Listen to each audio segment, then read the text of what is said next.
So here we are with a gig's eye view of my pedal board, and I thought what I would do is just sort of go over the different stackings that I use in order to make some of these sounds, and just all the stuff that I've learned over the last 20 to 30 years about how you stack overdrives, how you use compression, how you use a little bit of ambience in order to sweeten things up a little bit and really get your guitar tone to come across professionally. And we're going to span the gamut. Like, this one is very complicated. The way that it works, this dumbly lead sound is a little bit more complicated. But, there are other ones like this compressor and tube screamer that are literally just that.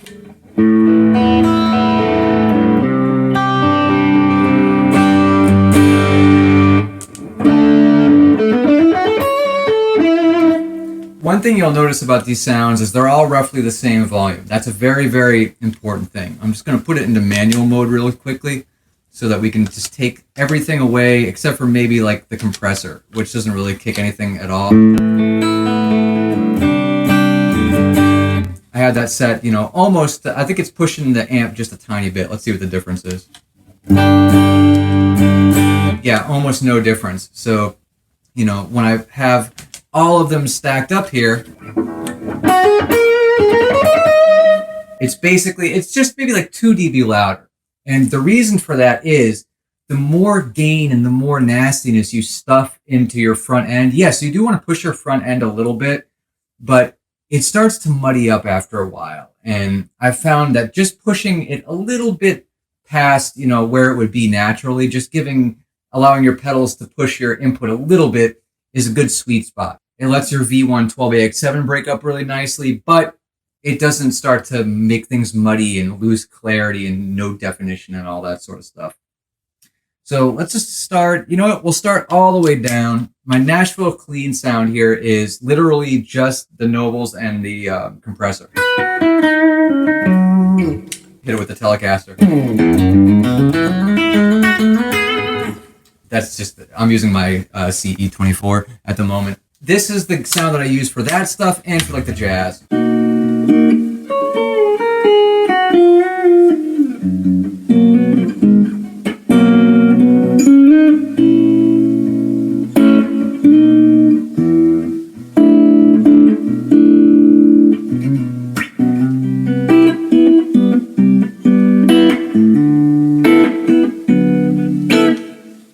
As we start to go over, it just gets progressively more dirty.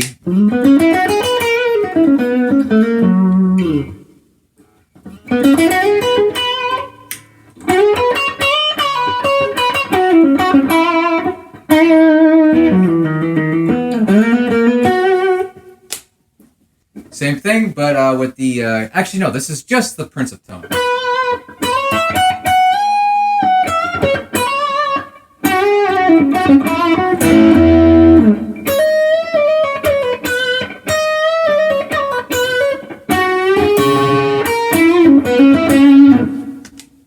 All right, this is the compressor with it. And what you'll notice about that is it doesn't really sound louder or any more gainy, but what it does do is it allows this to feel a little bit more comfortable under my fingers. That's all that this is about. Like, say if I'm on a gig and a lick like, I don't know why I'd be playing like something like this on a gig, but like say like a lick like this.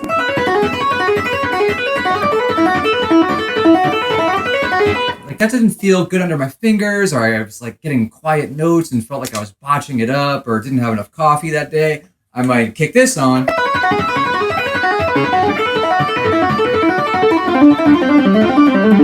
And all of a sudden it's a lot easier under your fingers at the expense of just a little bit of headroom.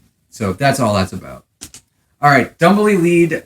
If you don't know what parallel processing is, you should probably look it up, but I will give you a brief explanation about it. So we'll pop it into manual mode so we can see everything that's on for this bank's Dumble lead sound. So we have the Cali 76, we have the Tube Screamer, funny enough, and the Zendrive. The big thing here is that the Zendrive, I am running that in parallel with the Tube Screamer. It's not series. It's not like plugging one pedal into another. The way that this chain works is that it comes out of my output here, goes into the Cali 76, splits at that point. So there are now two versions of my signal. One goes here, one goes here. Then they recombine, hit the reverb, and they're out.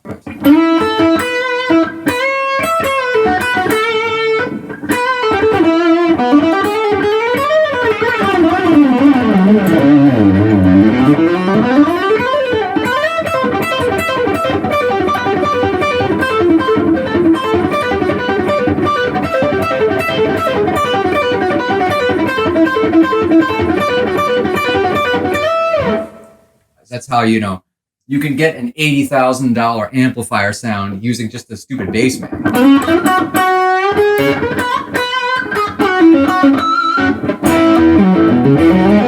Beautiful clarity too. You can hear every note there, and that's what I was sort of searching for. Anyway, let's take a look at the Dumbly lead on my more dancey. So, okay, actually, a quick explanation about that. You notice how we're on 0-1 right now. All that stuff corresponds to this little list you see here. Dinner, dance, mods, delays, all that stuff. Bank 0 is what I use for quieter sets. Bank 1 is what I use for louder sets.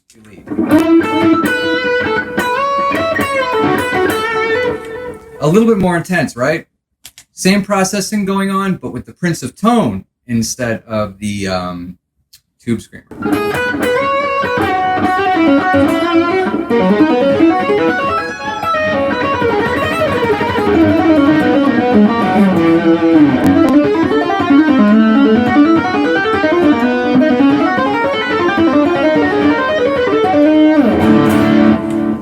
So, same basic idea, just a little bit more gain and with some tape echo. So the rest of this processing is going to be all serial, all just pedals run right into one another.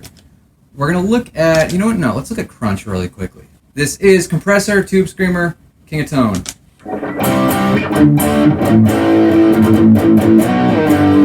And I don't have any reverb on this one just because I want it to be as tight as possible, just in case we're playing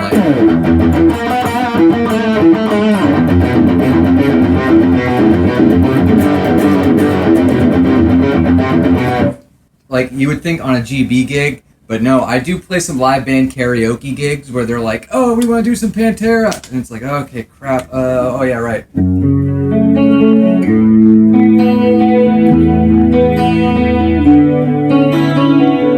It's also good for, like, if you're playing a punk tune or a hard rock song, you just don't want a lot of mud, you don't want a lot of murk.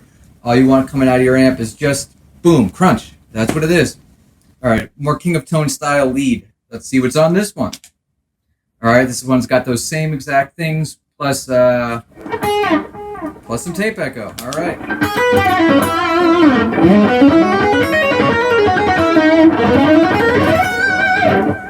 All of these pedals I have, they're run at the most just a tiny bit hotter than the amplifier, so that you can combine all of them and make all these really cool sounds, but it never stacks up to something that your amplifier can't handle. That's a really super important concept for anybody who's stacking overdrives. Oh man, look at all the stuff that is here. This is crazy. What I use this Dream Mistress for is stuff like this.